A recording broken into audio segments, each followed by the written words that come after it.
Financement des campagnes de Jacques Chirac, Robert Bourgi déballe sur Abdoulaye Wade et d'autres présidents africains.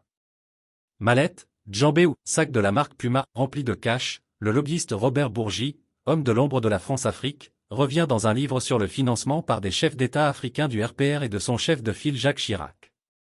Dans Ils savent que je sais tout, un ouvrage d'entretien paru aux éditions Max Milo, Robert Bourgi décortique les relations incestueuses entre la France et ses anciennes colonies africaines et le rôle qu'il y a joué, aiguillé par son mentor, Jacques Foccart. Les valises d'argent convoyées au profit du parti gaulliste, sans jamais toucher lui-même à l'argent, je le voyais avant tout comme un soutien à ma famille politique, affirme-t-il. Il raconte le financement du RPR par la communauté libanaise d'Abidjan où il était installé au début des années 1980, un total de 10 millions de dollars au minimum versés par Denis Sassou Nguesso, Congo, Omar Bongo, Gabon, Blaise Compaoré, Burkina Faso, Mobutu Sese Seko, Zaïre, au profit de Jacques Chirac à l'approche de la présidentielle de 1995. Avant la présidentielle de 1988, il relate avoir croisé, dans l'antichambre du bureau d'Omar Bongo, Roland Dumas, venu lui aussi chercher une valise d'argent pour le compte du président socialiste François Mitterrand.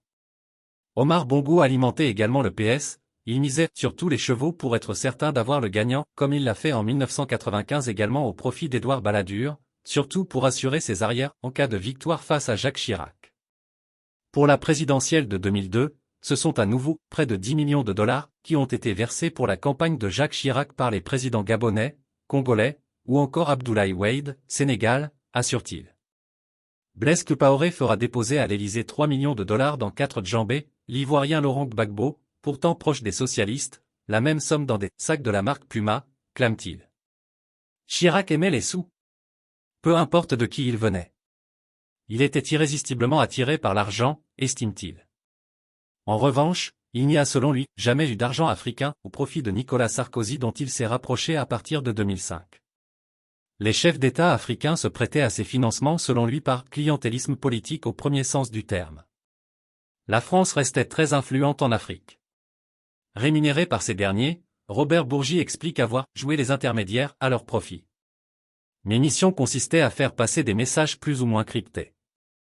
Je contourne la diplomatie officielle, détaille le lobbyiste qui a endossé la robe d'avocat pour obtenir un statut officiel. Bourgi, habitué des coups médiatiques, avait déjà formulé la plupart de ses accusations en 2011 dans la presse, en pleine enquête judiciaire sur les biens mal acquis. Ses propos avaient provoqué l'ire de Jacques Chirac qu'il a attaqué en diffamation avant de se désister en 2013.